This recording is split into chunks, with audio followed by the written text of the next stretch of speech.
김민재의 파리 생제르맹 이적설까지 나오고 있습니다. 어제 RMC 스포르트라는 곳에서 파브리스 호킨스 기자가 김민재, 파리 생제르맹의 디렉터인 루이스 캄포스의 타겟 중 한 명이다 라는 보도를 했는데요. 이 RMC 스포르트는 애초에 프랑스 소식의 공신력이 매우 높은 매체고요. 그 중에서도 이 파브리스 호킨스는 RMC 스포르트에 소속된 기자들 중에서도 공신력이 높은 축에 속합니다. 그렇기 때문에 이 기사가 공신력이 꽤나 높다고 볼 수가 있겠고요. 기사를 조금 더 살펴보면 나폴리에서 이탈리아 챔피언에 등극한 한국 국가대표 김민재는 파리 생제르맹의 여름 이적 시장에서 파리 생제르맹의 디렉터인 루이스 캄포스의 표적이 되었습니다. 그래서 이 루이스 캄포스는 김민재의 기술적인 능력을 좋아하지만 멘탈적인 부분도 매우 좋아합니다. 특히나 파리의 환경에 적응하는 능력에 있어서 김민재가 파리 생제르맹과 잘 어울릴 수 있다고 생각을 합니다. 그래서 이 루이스 캄포스가 김민재의 에이전트와 논의를 했는데 이미 파리에서 루이스 캄포스와 김민재의 에이전트 사이에서 회의가 이루어졌습니다. 그러나 김민재가 프리미어리그를 선호하기 때문에 현재로서는 합의가 이루어지진 않은 상태입니다. 또한 맨체스터 유나이티드와의 논의가 존재합니다. 왜냐하면 맨체스터 유나이티드가 김민재를 노리고 있다고 알려져 있었기 때문에.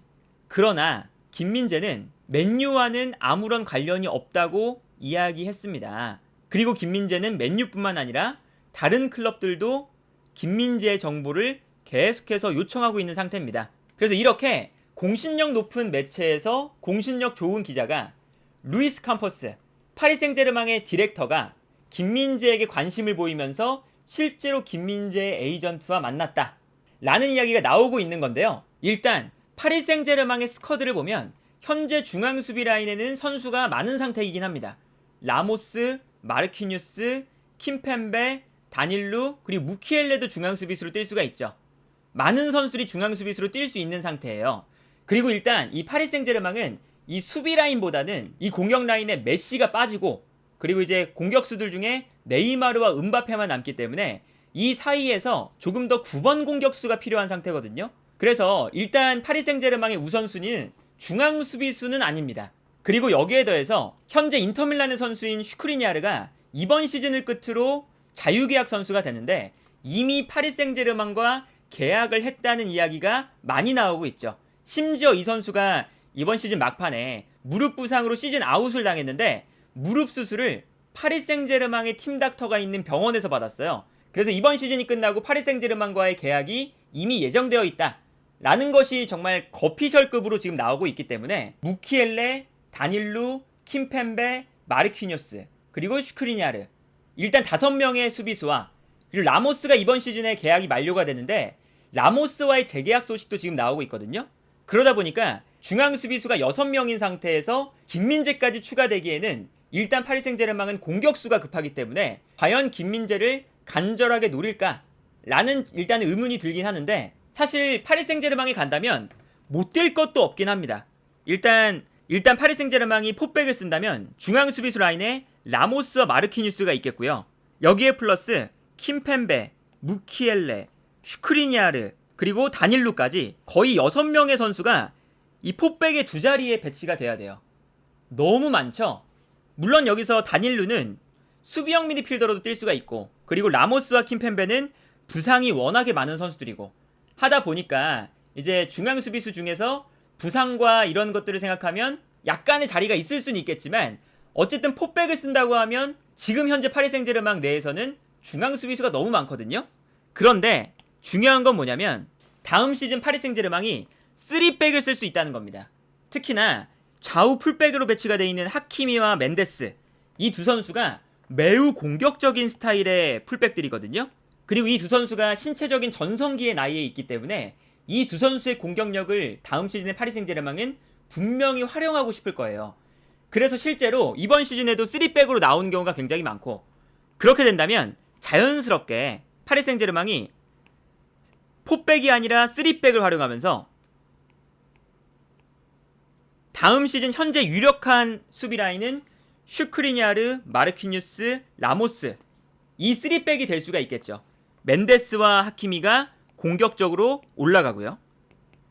그런데 이렇게 3백이 형성이 되면 중앙 수비의 숫자가 늘어난 것이기 때문에 중앙 수비의 영입이 한 명 더 필요할 수도 있거든요. 물론 킴펜베, 무키엘레, 다닐루 이 백업 자원들이 분명히 있긴 하지만 무키엘레 같은 경우는 중앙 수비수 겸 윙백에서 뛸 수가 있고 다닐루는 중앙 수비수도 뛸 수 있지만 수비형 미드필더로 뛸 수 있는 선수거든요.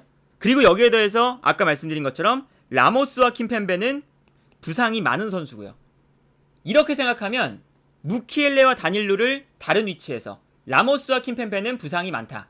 파리 생제르맹이 중앙 수비수 한 명 정도를 더 영입을 생각하고 있을 가능성도 충분히 있다고 볼 수가 있겠죠. 그리고 공신력 있는 매체에서 김민재의 이적 사가를 다룬다는 것은 분명히 김민재에 대한 움직임이 파리 생제르맹 쪽에서도 어느 정도는 있지 않았을까 라는 생각을 할 수밖에 없기도 하고요.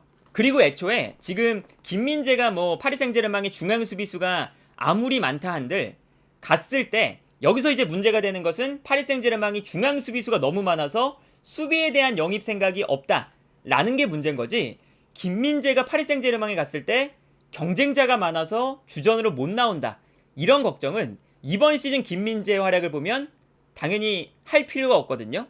지금 파리 생제르맹에 있는 모든 수비수들 중에 김민재보다 이번 시즌 잘했던 선수가 단 한 명도 없습니다. 그래서 김민재가 파리 생제르맹에 간다면 당연히 주전으로 뛰게 될 텐데 여기서 아마 3백을 쓸 때 주전 라인에서 김민재를 쓰기 가장 적합한 위치는 라모스 자리겠죠.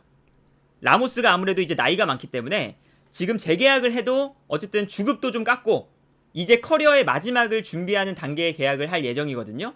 그렇기 때문에 3백이 만들어진다면 김민재, 마르키뉴스, 슈크리니아르 이 3백이 만들어지지 않을까 하고, 여기서 김민재의 강점은 왼발도 쓰고 오른발도 쓰기 때문에 왼쪽에 나오든 오른쪽에 나오든 크게 영향을 받지 않는 선수죠.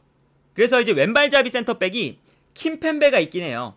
킴펜베가 있긴 하지만 김민재가 그냥 왼쪽 센터백으로도 뛸 수가 있다 라고 볼 수가 있겠고, 여기서 이제 파리 생제르맹이 김민재에게 원하는 가장 큰 포인트 중에 하나는 당연하게도 파리 생제르맹은 공격적인 측면을 강해야 되는 팀이기 때문에 수비 라인을 높게 끌어올렸을 때 김민재가 이 뒷공간을 잘 커버해줘야 되겠죠. 특히나 왼쪽 윙백으로 출전하는 누누 멘데스가 정말 공격적인 선수거든요. 그래서 이 선수가 높이 올라가서 공격에 많이 가담을 하고요. 높이 올라가야 네이마르나 음바페도 중앙으로 들어가서 득점을 노릴 수가 있습니다. 그런데 이렇게 되면 당연히 누누 멘데스의 뒤에는 공간이 생기기 때문에 이 공간을 김민재가 잘 커버해줘야 된다 라고 볼 수가 있겠고, 이 뒷공간을 김민재가 커버하는 역할을 맡을 텐데 이 역할은 김민재가 나폴리에서 늘상 보여줬던 역할이기 때문에 전혀 문제가 없다 라고 볼 수가 있겠고, 아까 말씀드린 것처럼 하키미와 멘데스 이 두 선수를 좌우 측면에 넓게 배치시켜서 경기를 하거든요. 이렇게 되면 보통 파리 생제르맹은 밀집 수비를 상대할 때가 많기 때문에 여기서 좌우 측면을 넓게 활용하는 과정에서 김민재의 롱패스 그리고 오른쪽에서 슈크리니아르의 롱패스 이 두 개의 롱패스가 계속 들어가면서 멘데스와 하키미가 상대 수비의 측면 공간을 넓게 활용을 해줘야 되거든요. 그런 측면에서 보면 김민재의 롱패스 능력도 아마 파리 생제르맹이 높게 평가하고 있는 부분 중에 하나일 것이다 라는 생각이 들고요. 여기에 더해서 파리 생제르맹은 이 미드필더 라인에 배치되는 선수들도 공격적인 선수들이 꽤나 많아요. 이제 명단을 보시면 앞쪽에 비티냐, 솔레르, 파비안 루이스 이런 선수들이 다 공격적인 모습들이 좋은 선수들이거든요. 그러다 보니까 중앙 미드필더에 있는 선수들도 꽤나 높은 지역까지 올라가서 공격에 가담할 때가 많습니다. 그러면 여기서 중앙 수비수들은 수비라인 뒷공간도 커버를 해줘야 되지만 미드필더들이 올라갈 때 요 앞공간도 커버를 해줘야 상대가 역습으로 나올 수가 없겠죠. 그런데 김민재가 이번 시즌 나폴리에서 보여준 가장 큰 장점 중에 하나가 김민재가 과감하게 올라와서 미드필더가 전진했을 때 중원 라인을 커버해주고 이 중원 라인에서 상대의 역습을 차단하는 역할을 했거든요. 그렇기 때문에 김민재가 B클럽에 어울리는 선수라고 평가를 받는 건 B클럽들이 수비 라인을 높일 때 수비 뒷공간도 커버가 가능하고, 그리고 B클럽들이 앞쪽에 있는 선수들 특히나 미드필더들이 올라갔을 때 김민재가 올라와서 미드필더처럼 중원에서 역습에 대한 대비도 가능하기 때문에 높은 평가를 받고 있는 거거든요. 그리고 그러한 측면에서 보면 반대편에 있는 아마 계약이 거의 완료된 이 슈크리니아르 또한 수비 뒷공간 커버도 능하고 앞으로 올라와서 공격적인 수비도 매우 능한 선수입니다. 정말 김민재와 비슷한 유형의 선수거든요. 그러니까 이러한 유형의 선수를 영입하는 이유가 파리 생제르맹도 분명하게 있고요. 그러다 보니까 오른쪽에서는 슈크리니아르, 왼쪽에서는 김민재를 활용해서 수비 뒷공간과 앞공간을 모두 커버하는 이러한 그림을 노리고 있지 않을까라는 생각이 들고요. 여기에 더해서 김민재가 마르키뉴스와 위치를 바꿔서 뛸 수도 있습니다. 이 마르키뉴스의 장점은 뭐냐면 마르키뉴스가 중앙 미드필더나 수비형 미드필더도 볼 수 있을 만큼 이 선수가 공격 가담도 좋고 패스를 뿌려주는 플레이도 가능하죠. 그리고 그 앞에 있는 베라티 또한 베라티가 볼 배급 능력, 공격적인 패스 능력이 매우 출중한 선수예요. 그러다 보니까 아예 마르키뉴스와 베라티를 높은 지역까지 올려서 3백을 사용한다 하더라도 이 두 선수가 공격할 때는 미드필더 라인에서 플레이를 하고 이때 수비 뒷공간을 커버하는 데 뛰어난 김민재와 슈크리니아르가 두 명의 센터백 라인을 형성하면서 측면과 뒷공간을 커버한다. 이러한 형태도 충분히 될 수가 있습니다.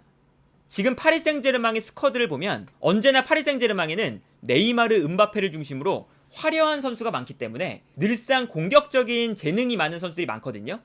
그렇다면 이번 시즌 나폴리가 했던 것처럼 수비라인 뒷공간은 김민재에게 맡겨두고 공격적인 재능이 있는 선수들이 앞쪽으로 마음 놓고 올라갈 수 있는 이러한 상상을 할 수가 있는 거죠. 공격적인 선수들이 많은 파리 생제르맹의 이 김민재의 압도적인 수비 커버 능력은 당연히 매우 적합한 능력이고 파리 생제르맹이 원할 만한 프로필이다. 물론 늘상 이야기가 나왔던 것처럼 김민재 선수는 프리미어리그행을 선호하고 그리고 아까 살펴본 기사에서도 김민재 에이전트가 김민재는 프리미어리그행을 선호하기 때문에 김민재가 파리 생제르맹의 이적을 그렇게까지는 선호하지 않는다. 파리 생제르맹이 김민재를 쉽게 영입하기는 힘들다. 라는 이야기가 나오잖아요. 그렇기 때문에 김민재가 파리 생제르맹을 선택할지에 대한 의구심은 남지만 어쨌든 여기서 우리가 기분이 좋은 건 김민재가 지금 나오고 있는 팀들의 이름 맨유, 리버풀, 첼시, 맨시티, 바이에른 뮌헨, 파리 생제르맹까지 정말 세계적으로 탑 클래스에 있는 빅클럽들만 골라서 이야기가 나오고 있다. 이 뜻은 그만큼 김민재가 이번 시즌만큼은 중앙 수비수 라인에서 전 세계적으로 가장 뛰어난 선수 중에 한 명이었다. 라는 것을 또다시 우리가 확인할 수 있는 이적 소식이다. 라고 볼 수 있지 않을까 합니다.